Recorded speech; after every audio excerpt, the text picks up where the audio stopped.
میرے دوستوں بزرگوں عزیزو، اللہ تعالی کی طرف سے حالات دو وجہ سے لائے جاتے ہیں، اس لیے کہ اللہ تعالی حکیم ہیں، ان کا کوئی بھی فعل، کوئی بھی عمل، کوئی فیصلہ حکمت سے خالی نہیں۔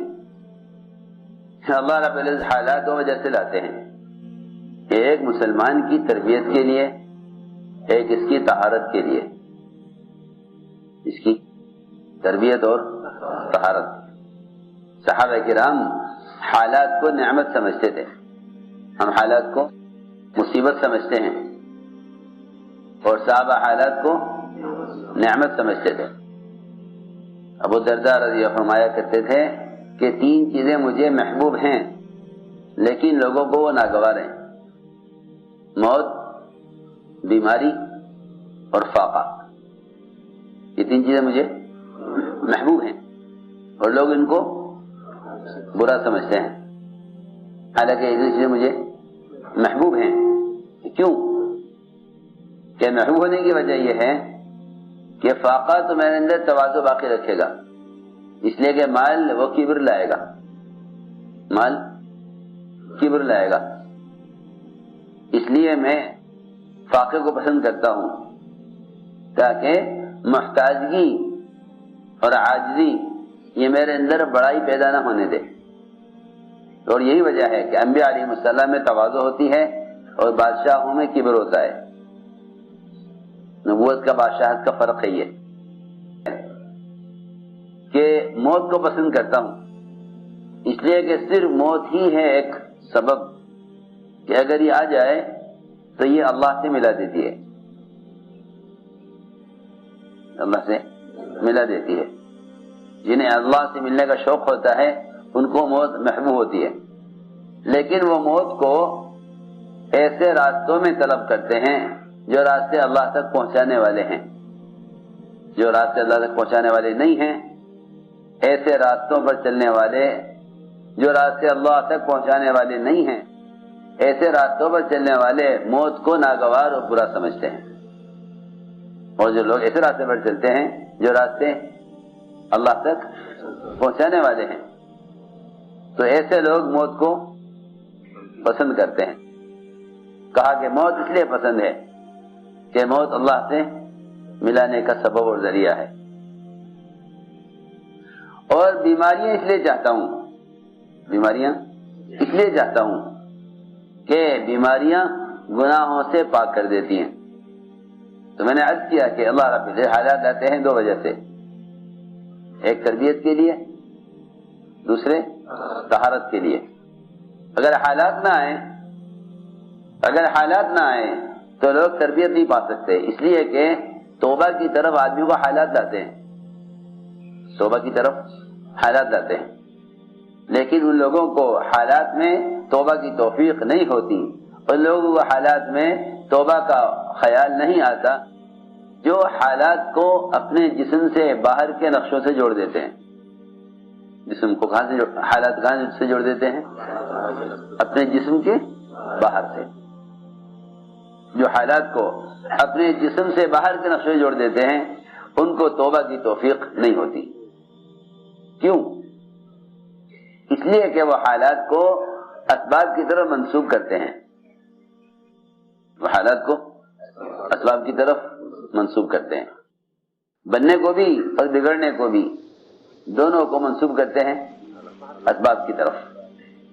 سنو وہ توجہ سے بات، جتنے بھی اسباب ہیں، چاہے وہ حکام کی لائن کے ہوں، مال کی لائن کے ہوں، تجارت کی لائن کے ہوں، زراعت کی لائن کے ہوں، سیاست کی لائن کے ہوں، جس لائن کے بھی اسباب ہیں، جو شخص اپنے حالات کو اسباب سے جوڑے گا وہ کبھی توبہ پر نہیں آئے گا۔ جو برے حالات کو اسباب سے جوڑے گا وہ توبہ پر نہیں آئے گا، اور جو اچھے حالات کو اسباب سے جوڑے گا، اچھے حالات کو اسباب سے جوڑے گا کہ وہ کبھی شکر پر نہیں آئے گا، وہ کبھی شکر پر نہیں آئے گا۔ جی ہاں، کیونکہ جب مسلمانوں کو غیروں سے مدد ملنے لگے گی تو یہ کہیں گے کہ ہماری مدد انہوں نے کی ہے، اور جب مسلمانوں پر تنگی حالات اور مختلف قسم کے قوانین ان پر لاگو ہوں گے تو یہ کہیں گے کہ یہ حالات ان کی طرف سے آ رہے ہیں. جی ہاں، سنو غور سے. یا تو یہ شکر کریں گے غیروں کا ان کی طرف سے سہولت کے آنے پر، یا یہ شکایت کریں گے غیروں کی ان کی طرف سے حالات کے آنے پر. حالانکہ سچی بات یہ ہے کہ جس طرح ایک انسان یہ سمجھتا ہے کہ میں حالات کے بننے بگڑنے کا میرے جانور سے کوئی تعلق نہیں، اس طرح خدا کی قسم حالات کے بننے بگڑنے کا حکام سے بھی کوئی تعلق نہیں. سیدھی بات ہے بالکل. آپ کی دکان نہ چلے، کارخانہ نہ چلے، کیا آپ کہہ سکتے ہیں کہ اگر میں بکری بدل دوں اپنی تو میری دکان چل جائے گی؟ لوگ کہیں گے نہیں، تمہاری بکری سے کیا تعلق تمہاری دکان کے چلنے نہ چلنے کا؟ تمہاری بھینس سے کیا تعلق تمہارے کارخانے کے چلنے نہ چلنے کا؟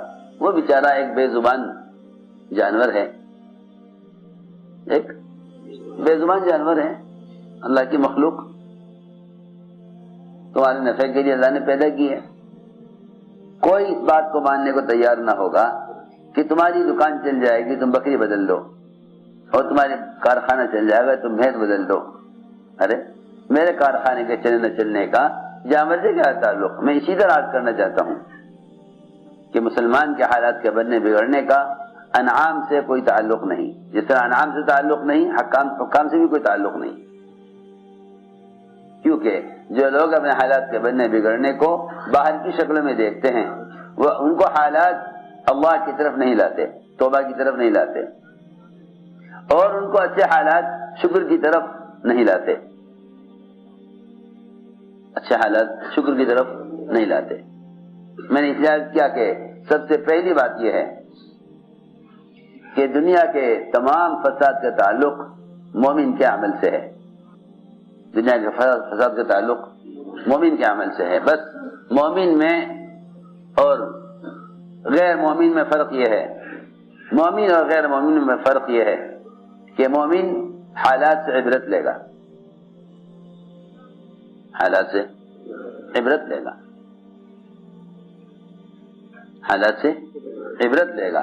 اگر نابینا کو کوئی آدمی مار کر گزر جائے تو یہ پوچھے گا لوگوں سے کس نے مارا، پوچھے گا کس نے مارا. ٹھوکر لگے گی تو پوچھے گا کس چیز میں ٹھوکر لگی، کیونکہ یہ اندھا ہے اس کو نہیں معلوم اس کو کس نے مارا، اس کو ٹھوکر کہاں لگی. لیکن مومن بینا ہے، مومن بینا ہے، اس کو ایک ٹھوکر بھی لگے گی نا تو اسے فوراً اپنی کوئی بدعملی یاد آئے گی،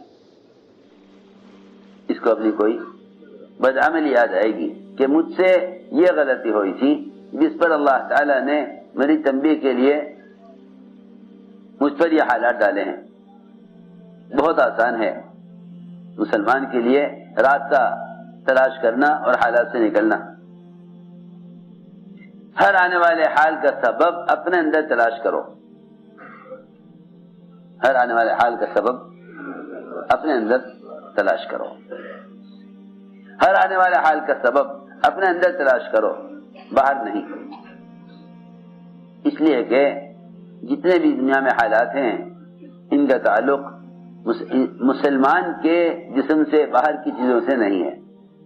مسلمان اصل کائنات ہے، مسلمان اصل کائنات ہے. ہر آنے والے حال کا سبب اپنے جسم میں تلاش کرو، ہر آنے والے حال کا سبب جسم میں تلاش کرو. یہ مومن کی پہچان ہے، یہ مومن کی پہچان ہے کہ وہ کبھی اس بات پر راضی نہیں ہوگا کہ مجھ پر آنے والے حالات کا تعلق فلاں شخص سے یا فلاں قوم سے یا فلاں حکومت سے یا فلاں کمائی کے نقشے سے میرے حالات کا تعلق ہے. اس کے حالات کے بننے بگڑنے کا باہر کے نقشے سے کوئی تعلق نہیں ہے.